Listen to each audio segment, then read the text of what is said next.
Hunyo, taong 2019.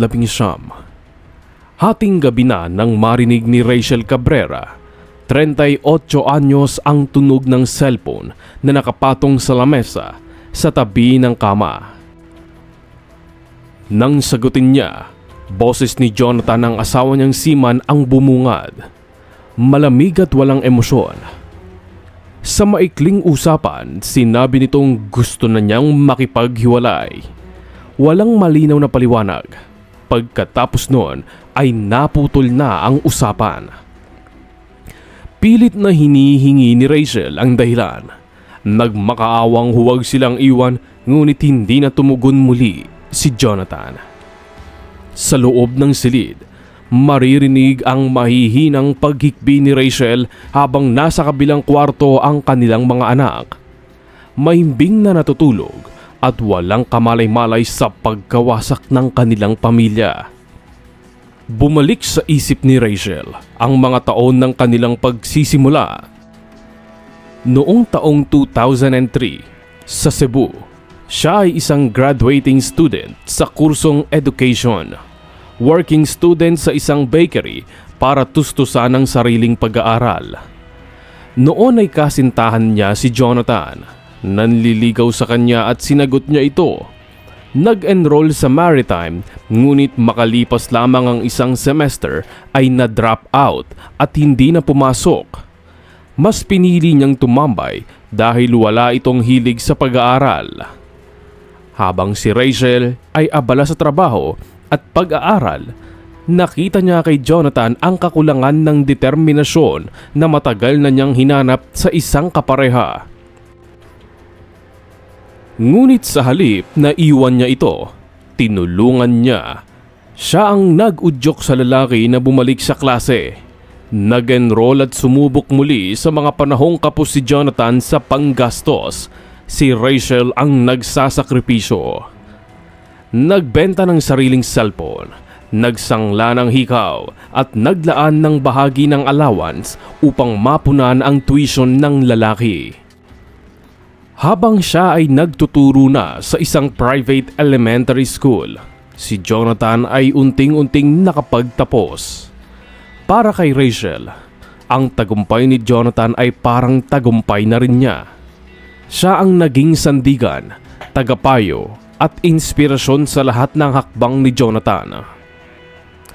Taong 2010, nang sila ay magpakasal, naging masaya ang mga unang taon nilang dalawa. 2 anak ang isinilang, Ryan at Michelle. Si Jonathan ay agad nakapagtrabaho bilang seaman, habang si Rachel ay patuloy na nagturo sa paaralan ng kanilang bayan. Bawat padala ni Jonathan ay ginamit sa pag-aayos ng bahay, pag-aaral ng mga bata at pang-araw-araw na gastusin. Ngunit paglipas ng panahon, napansin niyang nagbago ang takbo ng kanilang relasyon. Hindi na madalas tumawag o magparamdam si Jonathan. Hindi na ito kasing excited umuwi tuwing bakasyon. Sa bawat tawag, tila laging nagmamadali.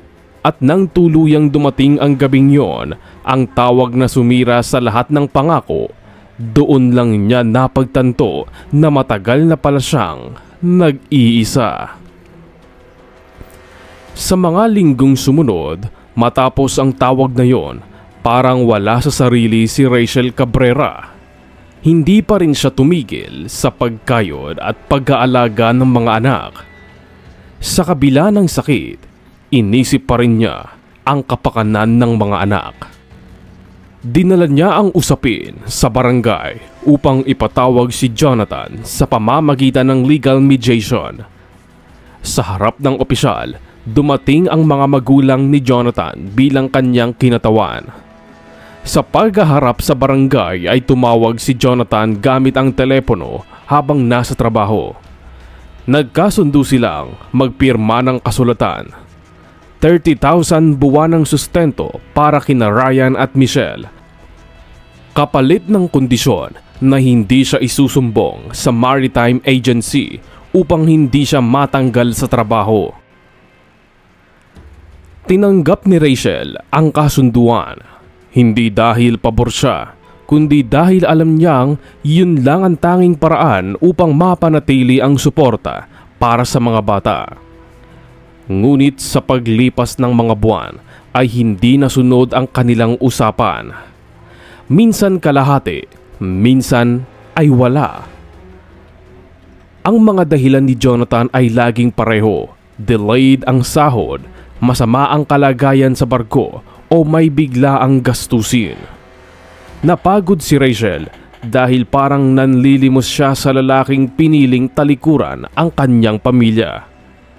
Dahil dito, tinanggap niya ang ganong sistema at gumawa ng sariling paraan bilang respeto sa kanyang sarili na hindi siya kailangang magmakaawa kay Jonathan. Nagdoble kayod si Rachel. Sa umaga, nagtuturo siya sa public elementary school. At sa gabi naman, gumagawa siya ng online tutorial sessions para sa mga international students. Madalas ay alas 11 na siya nakakatulog. Habang nakasandal sa upuan, pinapakita niya ang sigla sa kabila ng pagod ng katawan at durog na kalooban. Isang araw, habang nasa faculty room, nilapitan siya ng kaibigang guro at ipinakita ang isang profile sa social media. Nandoon si Jonathan, nakangiti, nakaakbay sa isang babaeng banyaga. Sa mga sumunod na larawan, makikitang magkasama silang nagdi-dinner kasama ng ilan pang mga crew at tila walang iniintinding pamilya sa Pilipinas. Hindi agad nakapagsalita si Rachel. Parang may mabigat na batong dumagan sa kanyang dibdib. Habang siya ay napapagod magturo, nagsasakripisyo para sa mga anak, ang lalaking tinulungan niyang maabot ang kinaroroonan ay masayang namumuhay na parang binata at walang responsibilidad. Sa kabila nito, hindi siya naging agresibo. Hindi niya binuksan ang paksa sa mga anak. At mas lalong hindi rin siya nagsumbong sa agency. Alam niyang yun lamang ang paraan upang mapanatili ang kaunting tulong para sa pamilya. Tuwing gabi, inaalala ni Rachel ang nakaraan. Sinisisi ang sarili kung saan siya nagkulang, bagamat hindi niya maiisip kung ano ang sagot sa katanungang yun. Habang natutulog si Ryan at Michelle, tinititigan ni Rachel ang mga bata. Ang kanilang mga ngiti ay nagpapaalala sa kanya na kahit wala ng pagmamahal sa pagitan nilang mag-asawa, may dahilan pa rin siya para magpatuloy.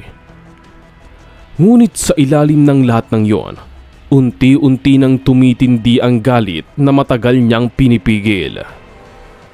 November 2022, 3 taon matapos ang hiwalayan, muling narinig ni Rachel Cabrera ang pamilyar na boses sa harap ng kanilang bahay sa Cebu. Pagbukas niya ng pinto, tumambad ang lalaking hindi niya inaasahang babalik. Si Jonathan, ang dating asawa, payat, maputla at tila isang multong nagbalik sa nakaraan. Hindi nakapagsalita si Rachel. Sa pagitan nila, nanatiling mabigat ang katahimikan. Ang mga bata ay nasa eskwela at sa unang pagkakataon, matapos ang mahabang panahon, magkalapit muli silang dalawa. Sa tinig na halos pabulong, sinabi ni Jonathan na gusto niyang makita ang mga anak. Wala siyang ibang mapupuntahan. Iniwan na raw siya ng babaeng nakasama niya sa ibang bansa. Hindi alam ni Rachel kung awa o galit ang mararamdaman niya. Sa halip na paalisin, pinatuloy niya ito. Sa gabing yon, habang nakaupo si Jonathan sa lumang sofa, napansin niyang nanginginig ito at laging inuubo. Nang dumating ang kanilang mga anak, ay tila wala silang emosyon nang makita ang kanilang ama. Ni hindi sila lumapit at yumakap at tila estranghero ang tingin kay Jonathan. Sa kabila ng galit na matagal niyang kinikimkim, Dinala niya ito sa isang ospital kinabukasan upang masuri ang kanyang kalagayan. Makalipas lamang ang ilang araw ng paghihintay, muli silang bumalik para sa resulta. Malungkot na ibinahagi ng doktor ang nakitang findings kay Jonathan. Siya ay may AIDS. Ipinapaliwanag ng doktor na huli na para sa full recovery. At ang magagawa na lamang ng mga gamot ay bigyan siya ng ginhawa. Ngunit malabo na umanong magamot pa ang kanyang karamdaman. Hindi agad nakapagsalita si Rachel. Parang huminto ang lahat ng ingay sa paligid. Ang lalaking minsan nitong minahal ay tila sinisingil ng sarili nitong mga kasalanan. Umuwi sila pagkatapos at sa kabila ng takot ay nanatili si Rachel sa tabi ni Jonathan. Sa mga sumunod na linggo, siya ang nag-asikaso ng gamot, ng pagkain, ng pang-araw-araw na kailangan ni Jonathan. Hindi ito madali. Sa isang pagkakataon, habang mahina nang nagsasalita si Jonathan, sinubukan nitong humingi ng tawad. Hindi sumagot si Rachel. Tinitigan lamang niya ito at sa kanyang mga mata walang galit. Tanging awa ang kanyang naramdaman. Malinaw sa kanya ang isang bagay. Hindi na niya kailangang gumanti. Ang buhay na mismo ni Jonathan ang nagturo rito kung paano gumanti ang tadhana. Sa mga huling buwan ng 2022, habang lumalala ang sakit ni Jonathan Cabrera, nagsimula na rin siyang magsalita tungkol sa mga lihim na matagal niyang tinago. Sa bawat gabing tahimik sa ospital, habang si Rachel ay nagbabantay sa tabi ng kama, unti-unti niyang ikinuwento ang buhay sa barko, ang mga bisyo, kasiyahan, at mga pagkakamaling hindi na mababawi. Ikinuwento ni Jonathan kung paano ang naging buhay niya sa barko. Inamin niyang unti-unti siyang natutong mamuhay ng malayo sa responsibilidad. Sa bawat port of call, tila nakahanap siya ng panibagong katauhan. Malaya, walang tanikala ng pagiging ama at asawa. Sa umpisa'y pakikisama lang sa inuman ng mga crew, hanggang sa masanay na siya sa mga gabing may alak, pagsusugal at mga babaeng bayaran. Habang si Rachel ay nagbibilang ng sentimo para sa tuwisyon ng mga anak, si Jonathan naman ay nagtatapon ng pera para sa mga motel sa Bangkok, sa mga massage parlor sa Dubai at sa mga bar sa Rotterdam. Ang dating pangakong sustento ay napalitan ng padalang halos hindi sapat sa pagkain ng mag-ina. At sa likod ng lahat ng ito, may mas malalim pang dahilan. Ang mismong mga magulang ni Jonathan ang nag-udyok na mas makakabuting makipaghiwalay siya kay Rachel. Mas mainam umano na diretso na sa kanila ang allotment upang mapakinabangan ng sariling pamilya.